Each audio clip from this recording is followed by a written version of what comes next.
Conservative and non-conservative force, or the question that usually comes is to prove that gravitational force is a conservative force. So firstly we will discuss what is conservative and non-conservative force. Okay, the force is said to be conservative if work done by or against the force depends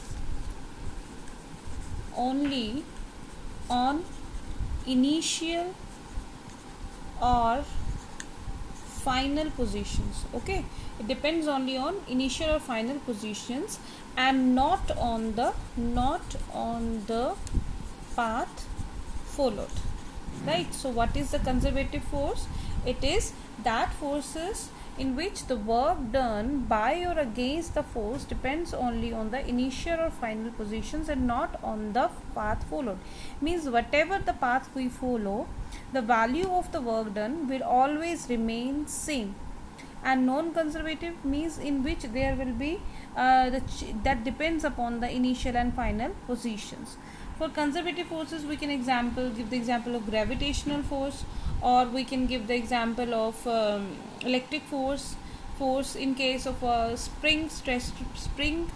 And for non-conservative forces we can give the example of force work done by the frictional force. Okay, in that case it will depends upon the path followed. It will depend upon the path followed and not on the initial and final positions. So let us do the question that gravitation force is a conservative force. For this we have to prove that whatever the path we follow, the work done is always constant. So we will take different parts. Let us case the first case in which the body of weight mg is raised to a height h. Okay, it is raised to a height h. So in that case, when we want to raise this body of weight mg to upward, we have to apply a force at least equal to mg. So F is equal to mg in this case, and the body gets displaced to this position and the displacement is h.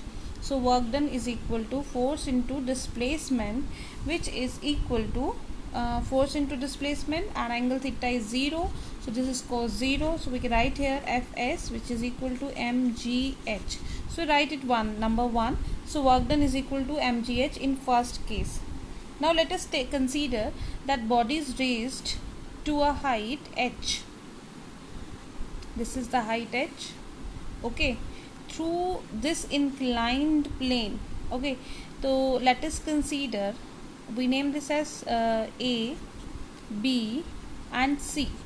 So weight of this body is acting vertically downward, normal reaction to the plane acting upward. I will make it more clearly.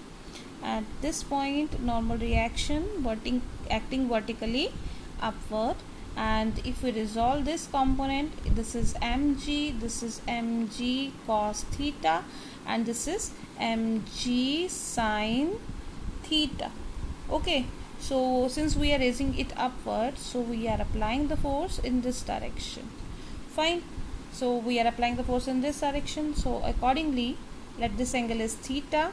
So in that case, the work done by this force in taking the body through a displacement CB is given by W is equal to Fs cos of 0 degree. Okay, so F is equal to mg sin theta. So we'll write here mg sin theta into S is our CB, and cos 0 is 1. So we'll get with mg. Now sin theta is given by perpendicular upon hypotenuse. So this is AB by CB into CB. So CB to CB cancel out. We're left with mg into AB. AB is what? This is h. So again, second work done is equal to the first one, that is mgh. Now in this case again we have to take from A to B to a height h. But the path follows is different. In this case we are taking it vertically upward. In this case we were taking it to some inclined plane. Now let us consider another path. Let us now consider this path. Suppose the body is to be taken from this point to this, but through the staircase path. Okay, suppose the height of each stair is h dash and the width of each stair is x dash.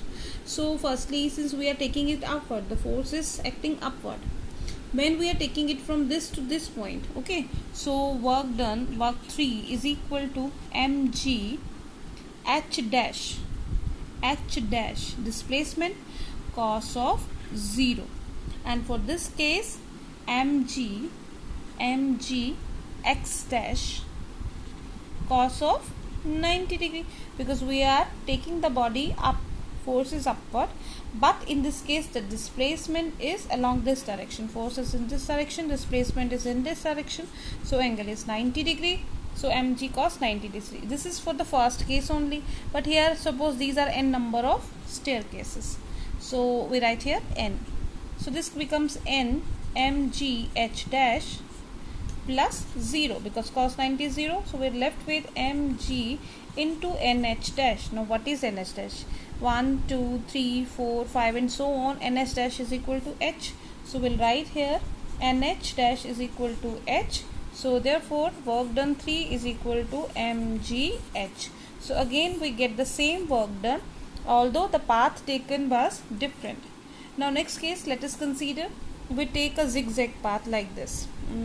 We take the zigzag path like this. Okay, and let the small displacement in vertical direction is th, and in horizontal direction it is tx. Okay, so similar case will be there. In this case we'll write that w4 is equal to n mg into dh cos of, I will rub this, cos of, for dh it is cos of 0, and for dx it is cos of 90, so that value is 0. So we'll get n into mg dh, so that is equal to mgh.